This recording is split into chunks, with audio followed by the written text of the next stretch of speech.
So hey guys, welcome to Appalachia's Homestead. Welcome back to the channel.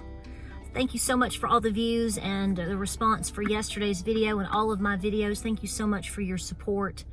Going on 10 years here on YouTube, and this community continues to grow. And I just want to thank you so much for that, and to thank you for letting me come into your home and speak with you, and to your kiddos at times, and all of these things. I just want to thank you from the bottom of my heart. I got to do that persimmon video. I've got the persimmons down in the kitchen, and I'm going to be running, and I've got to work on some goat stuff up here on the barn. We're getting ready for all these goat babies, and I'm working on that daily, and lots of other different things that you also need to be working on, okay? Sometimes when we make videos here, it may sound a little bit repetitive to you, as the things that I say, but it's just like we have to keep saying it. Just as they keep trying to brainwash you, have you noticed they repeat the same things over and over and over and over? I'm not trying to brainwash you. I'm trying to hopefully wake you up, and to inspire you and your family to be very proactive. Do you know my number one demographic in terms of who in the United States, particularly broken down by states, my top 3 states that watch my videos? It's Texas, North Carolina, Tennessee, and then there's Florida. I think that says a lot, and I just want to appreciate you all for being here, all of you everywhere. Somebody asked me this morning to make a video on how to basically inspire you to be, I guess, to basically keep your wits about you and to stay proactive with what you're doing. There is nothing that I can say or do, or that anyone can say or do, to inspire you, if I'm using the right word there, bear with me, to be proactive. This has to be something that you come to terms with on your own terms, with your own self and with your family. I do not personally see how anybody cannot look around right now and absolutely not have their tail lit on fire to try to be, to show you that you need to be doing the very best that you can with whatever you can do, more than on a daily basis. I claim to be a homesteader and homesteading mama, and I homeschooled my kids and all of these things, but I also do consider myself a very proud American citizen and patriot. And our country is under massive distress. The world is in major distress. This isn't just, this doesn't necessarily, it doesn't just apply to the United States and our citizens here. It applies for everybody around the world. The problem with that is a lot of you out there that live north of us and across the pond, you don't have the same rights that we do. In fact, it's staggering to see that I have friends in Canada, and they cannot see due to their new level of censorship. If you don't know about this, you really should know about this. And I'm sure most of you out there may have heard, this crowd's probably heard of it by now, and some of you can speak to more detail about it. Now, please do, because it's staggering to see. Yesterday, for example, we'll get to our main topic in a second, but I gotta tell you this. So I posted to some friends that I know, to a group of friends, and some of them live in Canada, and they're like, we can't see your post. All I did was share that Suzanne Summers unfortunately passed of her breast cancer, that she's been fighting for 20 to 23 years, something like that. And unfortunately she passed, and I just shared the news story. It wasn't anything political, it wasn't anything crazy. It was just a basic news information, and they are not allowed to see it. In fact, they took a screenshot of it and said, what's going on? We can't see some of these things all of a sudden now. This has been in place. And so we have to explain to them what's going on. I'm like, well, I'd like to tell you this was some major disaster or something really political or crazy or controversial, but this is how much censorship is reaching. And don't think that this is what they want to bring here. And by the way, those of you that go, who are they? You always make me laugh. You do your own homework and you figure out who they are. Because frankly, I know you know, and you know too. If you've been alive and kicking as somebody on the internet, scrolling with your thumb at least a couple of times a day over the last 3 to 4 years and you can't figure out who they are, well, you're in a world of hurt, and maybe you need to go watch Teletubbies today. I don't know. Sorry if that offends you, but that's pretty much where I'm at, because I'm not falling for this, who are they? You know who they are. So please be praying for all of our friends and the citizens of Canada, because you talk about absolutely being pushed down in the mud. Those poor people. We also know of other countries that have followed these types of suits in different ways over recent years for many reasons, and it is tragic to see. And this is what we are having to stand against here in the United States. It's very easy for people here in the United States to have their heads up their butts at times, because a lot of these things seem unreal to them, and until it absolutely bites us in the butt, and at that point it could be incredibly dangerous or too late, they don't want to believe it. Now back to the question. I don't want to sound disrespectful or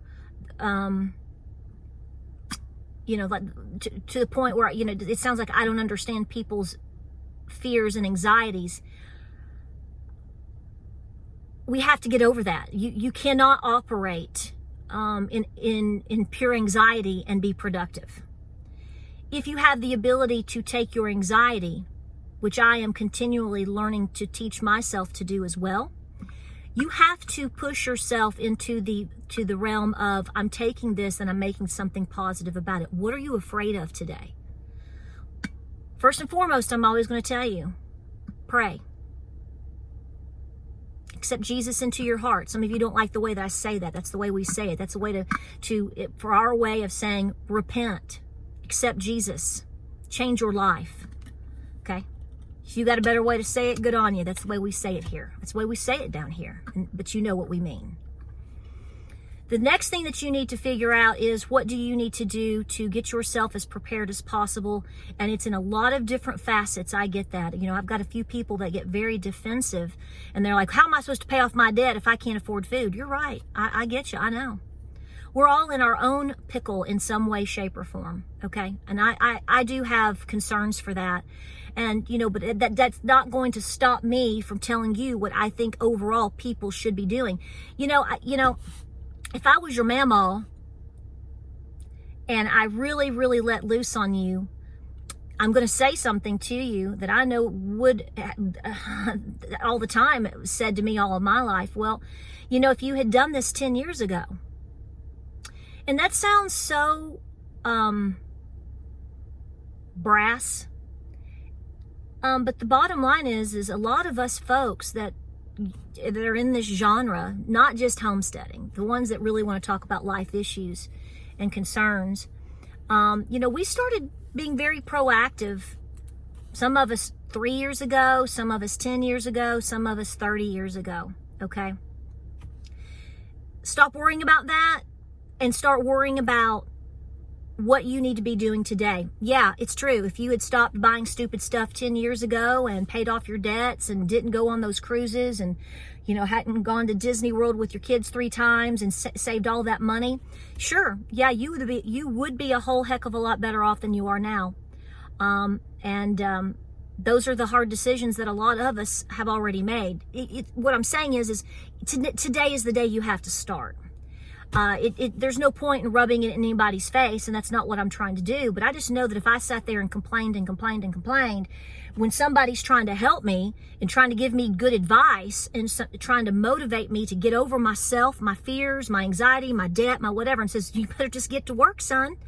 I know that if I had smarted off or come up with an excuse, that would have been pushed down really hard, really fast. That's just not something you get away with here. Or I got away with it, at least. But for a lot of people, it doesn't matter, because it's so far gone in a lot of ways that, what we have to do now is figure out how to help people pull their bootstraps up. And you have to do that. There's really, and I'm not passing this off, and I'm not trying to not help people, but the bottom line is I can sit here and talk till I'm blue in the face and look like Smurfette, but until you say, I'm actually going to do that, or I'm going to start here, then it doesn't matter. Just like I tell you, I'm not out here running up and down my driveway, which is about what I'm about to start doing right now, because I'm necessarily concerned about a little belly fat. No, I want to 2 reasons. I want to manage my stress and anxiety a whole lot better. And number 2, which is actually just as important, if not more important, I want to be able to handle myself as best I can in a physical situation should something come my way. Whether it's here at, Costco, down there when I'm milking a goat, wherever. I want to be able to run. I want to be able to defend myself as best I can. It's about doing the best that you can. This is why I tell people to pray, because I know that when God's on your side and you believe, it helps you to say, I'm just going to keep doing what I think I should be doing today, Lord. I don't have all the answers. It's a release. It's a way to say, I don't have all the answers. Because see, you're trying to find the who, hows, and when. You're not going to find all of that. We live in an evil world, folks. We live in an evil world, in the biggest spiritual battle you've ever seen, and they want your children so bad they can't stand it. I said they. They want your children. They don't really care about you. They want your tax dollars right now. They want you, in a tizzy, so in a state of confusion, because really they're not swooping in after you. They're not. They're not swooping in after me. They're working the time clock over the generations. Do understand that. So you have to make sure that you are speaking to your children, whether they hate your guts or not, whether they argue with you or not. You have to be the one that's telling them. You have to be that voice for them of reason, of truth, of Jesus, all of these things, because they're not getting it anywhere else, rest assured, and they're going to make darn sure that they don't. So even if you think you're failing on that front, you better believe you have planted a seed somewhere, and sometimes it just takes for them to find out on their own, unfortunately. But when that happens, they're going to remember back, and they're going to know what you told them. Just like I remember and I know what my papa told me, or what my daddy told me. We all have that. Don't believe that you are not going to be instrumental, because you are. But as far as what you physically should be doing right now, number 1, you got to find a way to handle your anxiety. I'm not saying to turn off finding out what's going on a daily basis. It's so much every day, and you're being manipulated, and it's clowns and circuses and monkeys and bread and everything else. I get it. But you have to kind of be aware, and you have, at that point, you have to kind of figure out how to listen and understand, what are they really telling you today? They're telling you a lot. And then you have to say, how am I going to dissect that, and what does that mean?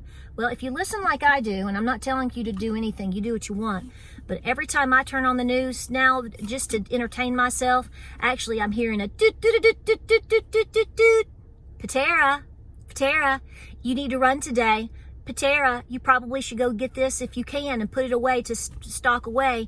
Patera, how do you look with this, and this? Patera, that I'm here, I hear what they're saying, but then I translate it into, what do I need to do? There's a lot coming to this country, folks.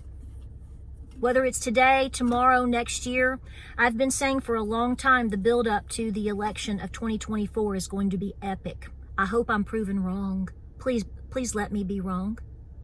If it's not at that point, I shudder to think what 2025 is going to look like. I'm talking about this from a financial standpoint for this country. From a inflation standpoint in this country, we've already been talking about gas prices. So what do you need to do?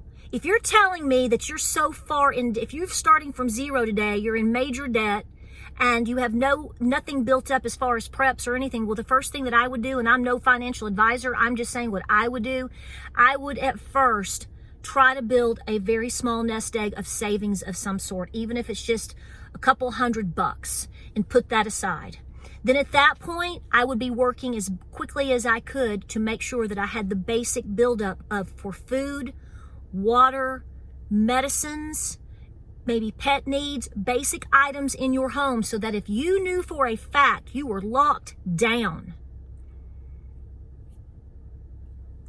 for a time period due to anything at this point, I would shoot for at least, gosh, I tell you 2 years. I know that's not realistic right now for in this scenario. So I would start with 30 days, 45 days there to go. If I could not leave this place for the next 30 to 45 days, do I have enough to eat? Do I have water to drink? Can I feed my cat? Are my children okay? Do we have basic medical needs that our family needs? Are we covered there? I would go there. Get it in line, however you need to do it. There's tons of videos on that. We've talked about it for years. We can do that more, but I'm not going to go into it here for the time of the video. Once you're established there, you better be looking at your finances, because, you know, some people are like, well, if we're going into full-blown Armageddon, who cares if we have debt? Well, I don't have that attitude. I've never had that attitude, because I don't think it's going to go that route. I think it's a slow burn, and I'm trying to keep you as comfortable as possible with at least keeping your home and your car, if possible. I want you to keep your home. I want you to keep a roof over your head wherever you're at. I want you to be able to at least pay your very basic bills, and I want you to be able to get to work and back. Everything else after that, if you can start knocking down some debt, I'm always going to tell you to do that, because I feel that it's your debt, it's my debt, or it's his debt. It's not anyone else's responsibility to take that on for you or me, if it were me. And you know, you got to work with that, but you have to get yourself established in the very basics of making sure you've got a little bit of money on the side, making sure that you are safe and secure somewhere that you can live and eat and breathe and drink and whatever. And along with that, and a lot of good people are going to tell you the exact same thing, you better have a very basic, I said basic. Please have ways to defend yourself in multiple facets if you can. And to be very aware of your surroundings. It's not hard stuff. It's just saying, I'm going to choose to make these decisions today, and I'm not going to let anything get by me. Yeah, you would have been a whole lot better off had you started 10 years ago, 5 years ago, 3 years ago, 1 year ago. But you're going to feel better. So if you're looking for a way to reduce your anxiety and to handle what's going on better, you have to do these things. And if you can't get past it with that, I'm going to strongly suggest you start hitting the pavement and you start hitting the weights, because you have got to work that out of your body. If you get up every day with doing the basics of, I'm going to make my bed, I'm going to eat a very quick, healthy breakfast, I'm going to take care of what I need to take care of, I'm going to go work or not, however your schedule is, before work or after work, I'm going to, for 20 minutes minimum, I'm going to work out. I'm going to walk, I'm going to stretch, I'm going to run, I'm going to lift weights. Start there. It's free. It doesn't have to be expensive. It doesn't have to be anything. Just go do something. Get the anxiety out of your body. If you can take self-defense classes, Krav Maga, Israeli, Krav Maga, you won't have stress, because they'll pound it out of you. They're going to pound every ounce of it out of you. But that calls for payment every month as well. So maybe you can watch some videos and learn some trainings, but you got to do it. I can't make you do it. I can only show you. This is why I show you me running or talking about me running. That is my example. That is my inspiration for you ladies out there in particular, anybody. You've got to be working out. You know, I'm pushing my kids more to work out even more, you know, and they are. I mean, all of these things. But you have to decide. And I know people have issues with being gripped with anxiety. You just have to make the decision. The anxiety doesn't make the decisions. You ultimately make the decisions. And you have to say, I'm going to kick you square in the teeth. You have to kick all of these things square in the teeth. You have to kick evil square in the teeth. Right there. You have to be the one to kick it back and end it. Because it is an evil force in itself. That is the devil. Anxiety, I firmly believe, comes from the devil, because it puts you in a state of paralysis. It puts you in a state of doubt. It puts you in a state of a lack of self-confidence. And it tricks you into believing that you're not good enough and that you're not able or capable. And that is not the work of God. That is the work of the devil. Kick it in the teeth. Be gone. And get to work. Do what you can today. If everything holds in the state in which it is in at this moment, which we know it's not going to, but if things for you just held for 3 to 6 months, let's just pray about that, okay? And you set this tone today, and you made this decision today, and you set forth with this today, think about where you could be in 3 to 6 months. Much better off than you are today. Here it is, and we'll break. Time keeps on ticking. Don't waste it. Keep praying, keep prepping. Get out there and get physical, get fit. Whatever you can do. Whatever, we have to have fit and fitness here as well for our people. Because we're going to have to come together, folks. A lot is coming our way. Don't waste a moment. Like, subscribe, and share. We appreciate you being here. I hope you enjoyed this video. I hope it helped you out. Just don't stop. All right? Have a good day. Guys, love you. We'll get those persimmons up, okay? Okay? We'll see you on the next video.